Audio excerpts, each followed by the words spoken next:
आज भी थोड़ा सा मुझे लगा कि गुरुपुरब है, इतने महान गुरु हैं जिन्होंने इतना कुछ जीवन में अपने ऊपर उन्होंने घटित करके हमें सिखाया है, तो हमें जरूर थोड़ा सा और समय देना चाहिए। तो अभी आज गुरु रामदास जी का गुरियाई गद्दी मतलब गुरु बने, आज के दिन गुरु पदवी उन्हें प्राप्त हुई और गुरु अमरदास जी ने उन्हें गद्दी पर बिठाया। अब देखो कि एक तरफ तो दामाद हैं और वो ससुर हैं, उम्र में कितने बड़े हैं, लेकिन जब उन्होंने उन गुरु गद्दी पद उन्हें दिया, गद्दी पर आसीन किया, तो स्वयं उनके सामने मत्था टेका और 3 परिक्रमा की और सारी संगत को और अपने पुत्रों को बोला कि आज से गुरु रामदास जी हैं, इन्हें मत्था टेको।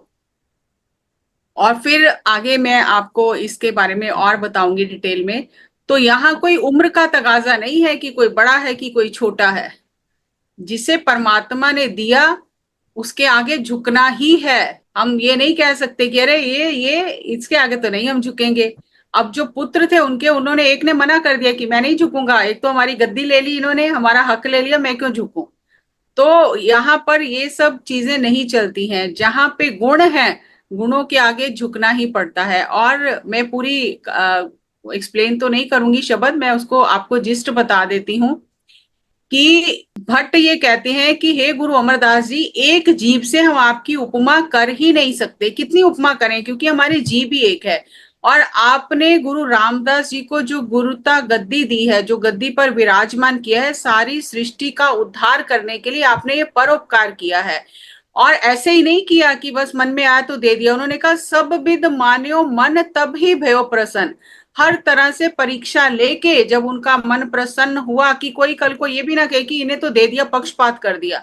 सारी परीक्षाएं लेने के बाद वो परीक्षाएं उन्होंने उत्तीर्ण की, पास हुए और वो प्रसन्न हुए गुरु उनके ऊपर, उनकी सेवा के ऊपर। तब उन्हें वो तख्त दिया गया, राजयोग तख्त दियन गुरु रामदास की। यहाँ उन्होंने राजयोग का जो तख्त है, मतलब कितनी एक्सप्लेनेशन बढ़िया है अगर हम गहरे में जाएं तो। ये नहीं कि घर छोड़ के सन्यासी बन जाओ और हो जाओ। ये जो ध्यान है सांसों के साथ में, इसे राजयोग कहा गया है कि आत्मा से परमात्मा के मिलने का जो योग है ग्रस्त में रह के, उस तख्त पर गुरु रामदास जी को विराजमान कर दिया, सब तरह से लायक समझकर राजयोग दिया। और जैसे हम राम राज्य की बात करते हैं तो गुरबाणी में जनक राज की बात की जाती है कि गुरु रामदास जी का राज्य उस समय का ऐसा था कि जैसे राजा जनक का राज्य था, राजा जनक के राज्य से ही, सीता माता से ही रामचंद्र जी ने वो राम राज्य की स्थापना का नींव रखी और शुरुआत की। पहले वो राजा जनक के वहां उन्होंने देखा, राजा जनक के राज्य का एग्जाम्पल दिया जाता था। तो गुरु अमरदास जी को जब ये पता चल गया कि अब उनका शरीर छोड़ने का समय आ गया है, तो उनकी जो पुत्री थी बीबी पानी जी, उन्होंने पहले ही, कुछ समय पहले ही सेवा करके जब वो बहुत प्रसन्न हुए थे, तो ये वरदान मांग लिया था कि अब आप गद्दी बाहर नहीं दो, आप गद्दी घर में ही रहने दो। तो उन्होंने उनके सिर पे हाथ रख के सब कुछ दिखा दिया कि ये सारी चीजें होंगी। आप गद्दी तो मांग रहे हो, अब यहाँ देखो मैनिफेस्टेशन कैसे होता है। अभी मेरे दिमाग में आई ये बात कि उन्होंने कहा गद्दी तो मांग रहे हो, गद्दी तो मिल जाएगी, लेकिन क्या क्या उसके साथ और आएगा वो भी देख लो। तो उन्होंने कहा कि आपके पुत्र की शहादत होगी, उसे गरम तत्ती तवे पे बिठाया जाएगा, उबाला जाएगा पानी में, सारा कुछ दिखाया कि कैसे कैसे आगे जैसे जैसे सोडी वंश चलेगा तो क्या क्या तकलीफें आएंगी, क्या क्या परेशानियां आएंगी, गुरुओं को क्या क्या झेलना पड़ेगा ये गद्दी घर में रखने के लिए। तो गुरु गोविंद सिंह जी का समय आएगा, गुरु तेग बहादुर जी की शहादत होगी, गुरु गोविंद सिंह जी के चारों साहबजादे शहीद हो जाएंगे, माता शहीद हो जाएगी। सब कुछ दिखा दिया कि इतना सब कुछ झेलना पड़ेगा जो गद्दी घर में मांग रहे हो। तो उन्होंने कहा कि जो भी हो हम सब कुछ झेलेंगे, जो परमात्मा करेगा हम सब सहन करेंगे, लेकिन गद्दी घर में ही रहे। तो वो जो गद्दी घर में मांगी, तो वो सारे कष्ट भी साथ में ही आ गए जो आगे समय में आने वाले थे। और गुरुजी ने उन्हें पहले ही दिखा दिया कि ये होगा, गद्दी तो मांग रहे हो पर ये होगा। तो उन्होंने मांगी गद्दी और कहा कि कोई बात नहीं, आप हमारे सिर पे हाथ रखो, हम सब झेल लेंगे, सब सहन कर लेंगे। तो जब गुरु रामदास जी को गद्दी दी और उन्होंने देखा कि इनकी तो उम्र ही थोड़ी है, तो उन्होंने अपनी बेटी बीबी भानी जी से पूछा कि अगर आपके पति शरीर छोड़ जाए अभी, तो आप क्या करोगे। तो उन्होंने कहा कि मेरा तो नाम ही पानी है, पानी मतलब जो परमात्मा के हुक्म में उसकी रजा में रहने वाला है। कह रहे मेरा तो नाम ही पानी है, तो जो परमात्मा देगा मैं उसे सहन करूंगी, झेलूंगी। ये नहीं कहा कि आप मेरे पिता हो, मेरे साथ ऐसा कैसे हो सकता है, आप तो उनकी उम्र बढ़ा सकते हो, आप उनकी उम्र बढ़ा दो, अभी तो मेरी शादी ही हुई है। नहीं, उन्होंने कहा जो होगा, जो परमात्मा करेगा अच्छा ही करेगा। तो गुरु अमरदास जी ने अपनी, उनकी उस समय 95 साल उम्र थी, उन्होंने, उनकी उम्र के 7 साल बचे थे अभी, उन्होंने 7 साल और गद्दी पर रहना था, तो उन्होंने वो 7 साल गुरु रामदास जी को अपनी उम्र दे दी। और गुरु रामदास जी को गद्दी पर विराजमान करके फिर 3 दिन बाद अपने शरीर का त्याग किया। और शरीर का त्याग करने से पहले उन्होंने सिख संगत को इकट्ठे करके, बेटों को इकट्ठे करके बुला के ये कहा कि हमारे शरीर छोड़ने के बाद कोई भी रोएगा नहीं, जो रोएगा वो हमारा प्रिय सिख ही नहीं है।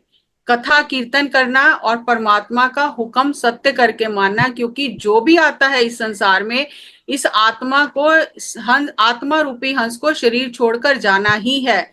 आते हैं हम, जाते हैं, और मृत्यु पर शोक करना उचित नहीं है। तो गुरु अमरदास जी ने 31 वर्ष 5 महीने 13 दिन गुरियाई करके 105 वर्ष 4 महीने की उम्र में वो ज्योति ज्योत समा गए और गुरु रामदास जी को गद्दी पर विराजमान कर दिया। अब गुरु रामदास जी जब गद्दी पर विराजमान हुए तो उस समय जितने भी गुरु गद्दी पर विराजमान होते थे वो गुरु नानक देव जी के जो बड़े साहबजादे थे उनसे मिलने जरूर जाते थे। और जब गुरु रामदास जी मिलने गए तो गुरु रामदास जी की जो दाढ़ी थी वो बहुत लंबी थी। तो जो बाबा श्रीचंद जी थे उन्होंने ऐसे ही कह दिया हंस के कि इतनी लंबी दाढ़ी किस लिए बढ़ाई हुई है आपने। तो गुरु रामदास जी ने तुरंत बैठकर उनके चरणों को झाड़ना शुरू कर दिया कि आप जैसे संतों के चरण झाड़ने के लिए ये दाढ़ी बड़ी हुई है। तो बाबा श्रीचंद जी ने फटाफट अपने पैर हटा लिए और कहा कि सेवा कर करके पहले हमारे घर से गद्दी गुरु अंगद देव जी ने ले ली, और अब जो थोड़ा कुछ हमारे पास बचा है वो इतनी विनम्रता से आप हमारे चरण झाड़ के वो भी ले लेना चाहते हो। तो उन्होंने फिर कहा कि आप अपनी वाणी सुनाओ। तो गुरु रामदास जी ने फिर वाणी सुनाई तो बाबा श्रीचंद जी बहुत खुश हो गए। और उन्होंने जब देखा कि हरि मंदिर की स्थापना हो रही है, किस तरह से सरोवर की खुदाई हो रही है, सब चीजें बन रही हैं, तो बाबा श्रीचंद जी ने फिर वर दिए वहां पर गुरु रामदास जी को कि लाखों की संख्या में यहाँ लोग आकर तन मन के रोग दूर करेंगे, आत्मा की तृप्ति मिलेगी, यहाँ से उन्हें आत्मा का मार्ग मिलेगा, परमात्मा का मार्ग मिलेगा। जो भी यहाँ आके स्नान करेगा इस सरोवर में उसके दुख दूर हो जाएंगे। तो इस तरह से बहुत सारे उन्होंने वर दिए गुरु रामदास जी को। और फिर गुरु रामदास जी ने साथ साथ नगर बसाया, अमृतसर नगर बसाया। और यहाँ पर बहुत एक प्यारी कथा आती है, शायद आप लोगों ने सुनी होगी, कि ये एक सरोवर, ये एक कुंड था उस समय, और ये प्रकट नहीं हुआ था, बस थोड़ा सा पानी एक कुंड में इकट्ठा था, किसी को नहीं मालूम था। तो पट्टी का जो एक जिम्मेदार था उसकी 7 बेटियां थी। तो उसने एक दिन बहुत अहंकारी था और अपनी सारी बेटियों को बुला के पूछा कि कौन तुम्हें देता है खाने के लिए, जैसे पंजाबी में कहते हैं किसका दित्ता खाते हो, किसका दित्ता खाते हो। तो वो सारी 6 बेटियों ने कहा आप ही देते हो पिताजी, आप ही हमारे दाता हो, अन्नदाता हो, आप ही हो सब कुछ, हमारे भगवान हो। तो वो बहुत खुश हुआ। तो छोटी, जो सबसे छोटी बेटी रजनी थी, उसने कहा कि आप तो एक माध्यम हो, परमात्मा हमारे भाग्य का भेजता है, आप माध्यम हो, हम खाते हैं। तो उसे इतना गुस्सा आया, अहंकार को चोट लगी, उसने कहा मैं देता हूँ, तेरा परमात्मा तुझे क्या देता है। तो उसने गांव, उस नगर से, पट्टी नगर से जो एक लूला लंगड़ा एक व्यक्ति ढूंढा और उससे रजनी की शादी करा दी और कहा जा अब तू इसके साथ जा, घर से निकाल दिया, अब देखता हूँ तेरा परमात्मा तुझे कैसे खिलाता है, तू कहती है ना परमात्मा खिलाता है, तो देखता हूँ तेरा परमात्मा तुझे कैसे खिलाता है। तो वो परमात्मा का हुक्म मानते हुए कि मेरे भाग्य में यही है, परमात्मा मुझे खिलाएगा, ये कहकर वो वहां से चली गई। और एक जो जैसे एक लकड़ी का एक वो रेडी सी होती है ना जिसमें बिठा के, क्योंकि वो चल नहीं सकता, तो वो वहां से उसको बिठा के चली गई। उसकी बहनें भी रो रही हैं, माँ भी रो रही है कि ये तो बच्ची, आप ऐसा क्यों कर रहे हो। तो कह रहा नहीं, मैं देखूंगा ना इसका परमात्मा इसको कितने दिन खिलाता है। तो वो ऐसे ही गांव गांव नगर नगर मांगते हुए, अपना गुजारा करते हुए, परमात्मा को याद करते हुए यहाँ पर इस कुंड के पास पहुंचती है और अपने पति को यहाँ बिठा के, छाया है, बेरियां हैं, बहुत सारी बेरी के वृक्ष हैं, तो बिठा के वो कहती है मैं रोटी लेके गांव से मांग के लाती हूँ। तो वो रोटी लेने जाती है, और ये जो व्यक्ति बैठा होता है जिसके हाथ पांव चल नहीं रहे होते, ये देखता है कि इस कुंड में कौवे आते हैं, इस कुंड में डुबकी लगाते हैं और हंस बन के उड़ जाते हैं। तो ये बड़ा हैरान होता है, एक दो तीन चार जब ये देखता है तो इसको ये समझ आ जाती है कि सरोवर में कुछ जरूर है, इसमें कुछ जरूर जल में है। तो इसके मन में ये विचार आता है कि मैं भी इसमें कूद जाता हूँ, मैं भी इसमें स्नान करता हूँ, हो सकता है मेरा भी रोग दूर हो जाए। और अगर ये गहरा हुआ और मैं डूब गया तो कम से कम ये इतनी सुंदर है, ये मेरे लिए भीख मांगती रहती है, गांव गांव जाती है, और इसको मेरा भी करना पड़ता है, तो कम से कम इसको तो मेरे से छुटकारा हो जाएगा, अपने आप फिर इसकी शादी कहीं और हो जाएगी। तो ये सोचकर वो धीरे धीरे खिसकते खिसकते खिसकते उसमें कूद जाता है। और जब उस कुंड में कूदता है तो पूरा शरीर एकदम से निरोग हो जाता है, और ये इतना सुंदर हो जाता है, और ये आकर बाहर बैठ जाता है। अब वो जब रजनी वापस आती है और एक सुंदर राजकुमार को देखती है तो बहुत झगड़ा करती है, बहुत रोती है कि तुमने मेरे पति को मार दिया, और तुम मेरी जवानी पर मोहित होके तुम कोई और हो, तुम मेरा पीछा करते रहे होगे, और तुमने मेरे पति को मार दिया। तो दोनों में बहुत झगड़ा होता है, तो वो बार बार यही कहता है कि नहीं मैं तेरा पति हूं, और ये नहीं मानती। तो एक सिख वहां से गुजरता है, तो वो कहता है कि यहाँ पास में ही गुरु रामदास जी हैं, उनका दरबार लगता है, तो वही इसका फैसला करेंगे। तो ये दोनों जाते हैं, फिर गुरु रामदास जी को पूरी घटना सुनाते हैं, फिर गुरु रामदास जी आते हैं, तो वो सरोवर अमृत कुंड प्रकट होता है, इसीलिए उसका नाम है दुख भंजनी, कि दुखों को दूर करने वाला ये सरोवर है। ये दुख भंजनी बेरी है, जिस बेरी के नीचे उसने स्नान किया और वहां पे वो कुंड था, तो गुरु जी ने फिर वहां पे पूरा सरोवर बनवाना शुरू किया। और ये जो सरोवर है, ये जो कुंड है, ये अभी का नहीं है। जब हम इतिहास पढ़ते हैं तो ये रामचंद्र जी के समय का, ये यहाँ पर आश्रम था वाल्मीकि का, और यहाँ पर लव कुश खेलते थे, यहाँ जंगल थे, और ये तब से ये कुंड था। जब संजीवनी बूटी हनुमान जी लेकर आए थे तो बाकी जो जड़ी बूटी बची थी यहाँ पर दबा दी गई थी, तो वो धीरे धीरे वो कुंड बन गया और उसमें पानी भर गया, और ये अमृत कुंड हो गया, जो फिर कलयुग में गुरु रामदास जी ने वो कुंड प्रकट किया। और यहाँ से एक बाद में ऋषि निकला जो सतयुग से बैठा हुआ था, तपस्या कर रहा था, तो उसने ये सारी चीजें बताई कि मैं तब से तपस्या कर रहा हूँ, यहाँ पर आश्रम होता था और लव कुश यहाँ खेलते थे। तो इस तरह से ये प्रकट हुआ, और गुरु रामदास जी दिन रात निर्माण कार्य में, सेवा में लगे रहते थे। जब उन्हें गुरगद्दी प्राप्त हो गई तो बहुत बार उनको सिख कहते थे कि आप विश्राम करो, तो वो कहते थे हमारे पास समय बहुत कम है, क्योंकि वो जानते थे कि हमारी उम्र थोड़ी ही है और हमें बहुत बड़े बड़े काम करने हैं। तो हर समय वो तेजी से काम को चलाते रहते थे। और जब गुरु अमरदास जी थे तो उन्होंने जब सबको कहा कि कोई रोएगा नहीं हमारे पीछे बैठ के, और कथा कीर्तन करेंगे, और कोई भी ऐसे रीति रिवाज नहीं करेगा जैसे वो क्रियाक्रम करते हैं, पिंड पत्तल भरते हैं, तो उन्होंने कहा नहीं। और गुरु रामदास जी को जब तिलक दिया और सबको कहा कि इन्हें मत्था टेको, तो जो छोटा पुत्र मोरी जी था, बाबा मोरी जी, उन्होंने मत्था टेक दिया अपने पिता का वचन मान के। लेकिन जो बाबा मोहनी जी थे, पहले भी हमने ये कथा ली, तो उन्होंने कहा कि मैं नहीं टेकूंगा मत्था, हमारी एक तो इन्होंने गद्दी ले ली है, और आप कहते हो इन्हें मत्था टेक दो, इन्होंने हमारा हक ले लिया। तो गुरु अमरदास जी ने कहा कि इतने अहंकार से फूल गए हो आप, सिर्फ आपको कुल का अभिमान है कि हम गुरु कुल में हैं या गुरु के पुत्र हैं, और ये जो अहंकार है ना, ये जो आपका अफारा है, ये जो अहंकार की वजह से फूले हुए हो आप, ये अब गुरु अर्जन देव जी के टाइम पर आपका ये ठीक होगा।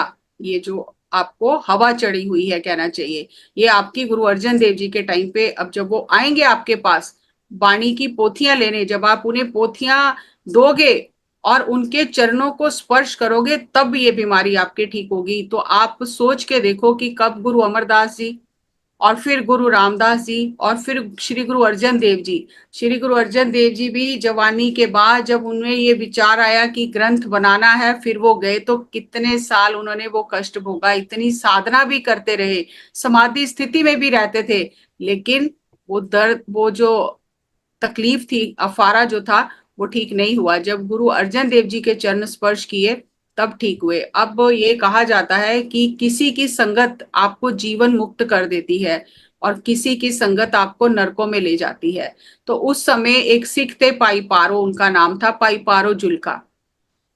वो गुरु अंगद देव जी के टाइम से सेवा करते थे। एक बार उन्होंने गुरु अंगद देव जी से पूछा कि परमहंस कौन होते हैं, तो गुरु अंगद देव जी ने उन्हें कहा कि संगत करते रहो, एक दिन आप भी परमहंस बन जाओगे। तो वो संगत करते रहे, सेवा करते रहे। फिर गुरु अमरदास जी का टाइम आया, तो वो रोज उनका नियम था कि वो गुरु अमरदास जी के दर्शन करके तब अपना कामकाज करते थे, दिनचर्या करते थे। तो वो दरिया पार करके उन्हें रोज आना पड़ता था। तो घोड़े पर दरिया पार करके आ जाते थे। एक दिन जब वो आ रहे थे तो तूफान बहुत था और बहुत दरिया चढ़ा हुआ था, और वहां पर अल्लाह यार खान सेना लेके बैठा हुआ था कि ये पानी उतरेगा, दरिया का बाढ़ हटेगी, तब मैं अपनी सेना को लेके जाऊंगा, उसे किसी जगह पर जाकर चढ़ाई करनी थी। लेकिन जब उसने देखा पाइपारो जुल्काए, उन्होंने अपना बानी पढ़ते पढ़ते घोड़ा पानी में उतार दिया और अपना पार होके चले गए। तो बड़ा हैरान हुआ कि इन्हें डर नहीं लगा, इतनी चढ़ी हुई नदी में ये पानी घोड़ा लेके चले गए।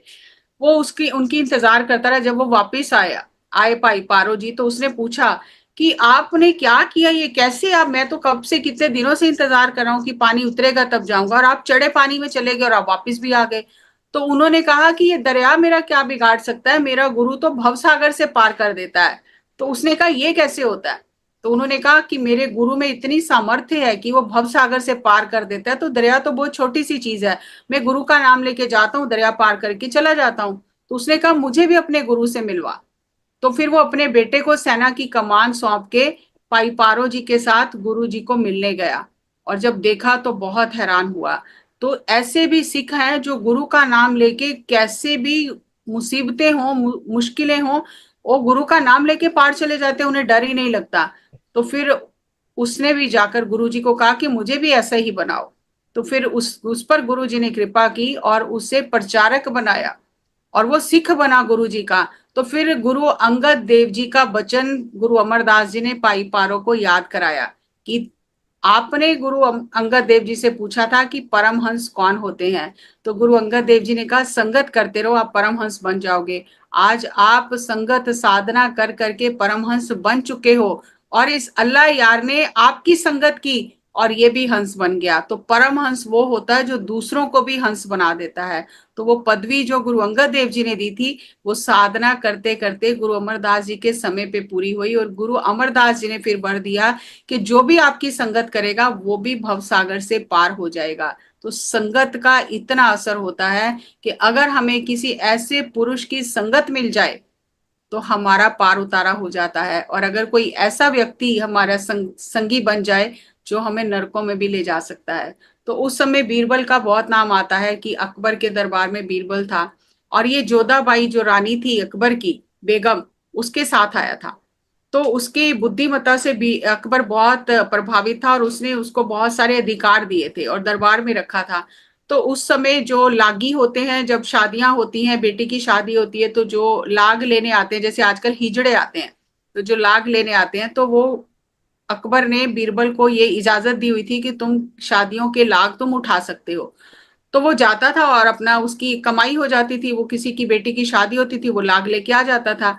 तो जब वो अकबर ने किसी काम से उसे किसी और जगह पे भेजा मुसलमान इलाके में, वो जाते जाते रास्ते में अमृतसर आया। जब उसने देखा अमृतसर में गुरु जी की शानो शौकत देखी, गुरु अमरदास जी की, तो उसने कहा कि इनसे हम टैक्स लेते हैं, कि इतने इनके पास आमदनी आती है तो उसका इनको टैक्स देना चाहिए। और उसने जाके गुरु जी से कहा कि एक तो टैक्स दो आप हमें, और दूसरा हमें, मैं आपकी बेटी की शादी में नहीं आया हूं तो आप मुझे चुकावा दो। तो गुरु जी ने कहा हमने तो टैक्स देना नहीं है, क्योंकि ये संगत का धन है, ये संगत का पैसा है, ये टैक्स भरने के लिए नहीं है। और हमने तो अपने सिखों को धर्मराज के लाग से भी छुड़वा दिया है, तो हम आपको नहीं देंगे। जो झुक कर आएगा गुरु नानक के दर पर, और जो पंगत में बैठकर लंगर छकेगा, वो सत्संग करेगा, उसको तो कुछ मिल सकता है, लेकिन अहंकार के घोड़े पे चढ़कर जो आएगा उससे कुछ नहीं मिल सकता। तो गुरु जी ने सब जब ऐसा कहा, तो उसने बहुत गुस्से से कहा कि मैं अब आपको लेकर दिखाऊंगा।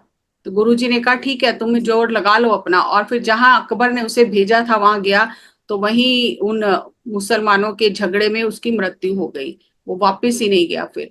अब कुछ ऐसी चीजें हैं जो हरमंदिर साहब, कैसे गुरु रामदास जी ने इसका नक्शा बनाया, कैसे ये हरिमंदिर की स्थापना हुई। तो ये उन्होंने जो सत्य लोग, जिसे पंजाबी में सचखंड कहा जाता है, सचखंड, ये सत्य लोग जैसा दिखता है वैसे का वैसे उन्होंने ये धरती पर सत्य लोग की स्थापना की, कि ऐसा सत्य लोग है। तो उन्होंने 52 टाइप्स के जो बिजनेसमैन थे पूरी दुनिया से, उन्हें बुलाकर अमृतसर नगर में बसाया कि जो संगत आती है उसके लिए हर तरह की सुख सुविधा यहाँ होनी चाहिए, उनको रोजगार के अवसर भी मिलने चाहिए जो यहाँ पर लोग आके बसेंगे रहेंगे।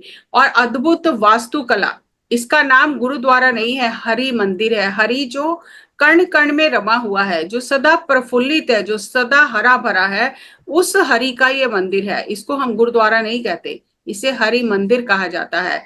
और इसके दरवाजे 24 घंटे खुले रहते हैं, कभी भी ताला बंद नहीं होता।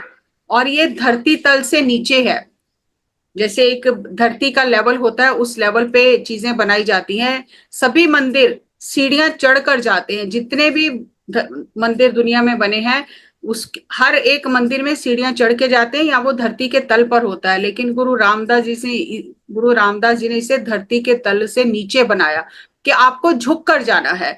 अपना मान धन प्रतिष्ठा जो भी आपकी है वो सब बाहर छोड़कर आपको झुककर यहाँ हरि के मंदिर में प्रवेश करना है। और पानी जो है, पानी का गुण है वो नीचे की तरफ बहता है। तो आप किसी भी गुरुद्वारे में चले जाओ, पहले आपको अपने पांव धोने हैं, पहले आपको पानी का स्पर्श करना है, ताकि पानी से आपको ये याद आए, आपके सब कॉन्शियस माइंड को ये मैसेज जाए कि मुझे झुक कर जाना है, मुझे पानी की तरह तरल होकर जाना है। और हमारे शरीर में भी 80% पानी है, तो जैसे ही पानी का स्पर्श होता है तो हमारे अंदर वो कुछ एक्टिवेशन होने लग जाता है जब हम पैर धोकर अंदर जाते हैं, क्योंकि पानी का गुण है नीचे की तरफ बहना। तो वो एक मैसेज हमें दिया जाता है कि झुक कर तरल होकर नीचे जाओ गुरु के पास, तब कुछ मिलेगा आपको। तो अब अद्भुत वास्तुकला का ये जो नमूना गुरुजी ने यहाँ पर बनाया, तो जो सब दुनिया से अलग है, जहां पर वास्तु शास्त्र भी फेल हो जाता है, जो वास्तु शास्त्र कहता है ऐसा होना चाहिए ऐसा होना चाहिए, उससे पूरा उलट गुरुजी ने यहाँ पर वास्तुकला का प्रयोग किया।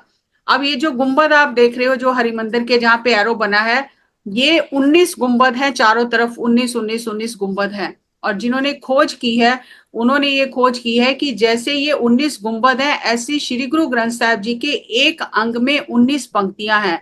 तो ये एक तरह से अगर बहुत सूक्ष्म दृष्टि से देखा जाए तो ये हरि मंदिर में श्री गुरु ग्रंथ साहब का प्रकाश है। जैसा श्री गुरु ग्रंथ साहब की वाणी में है वैसा ही ये हरि मंदिर का प्रकाश है, कि वहां 19 पंक्तियां हैं और यहाँ 19 गुंबद बने हुए हैं हरि मंदिर के ऊपर का जो हिस्सा है।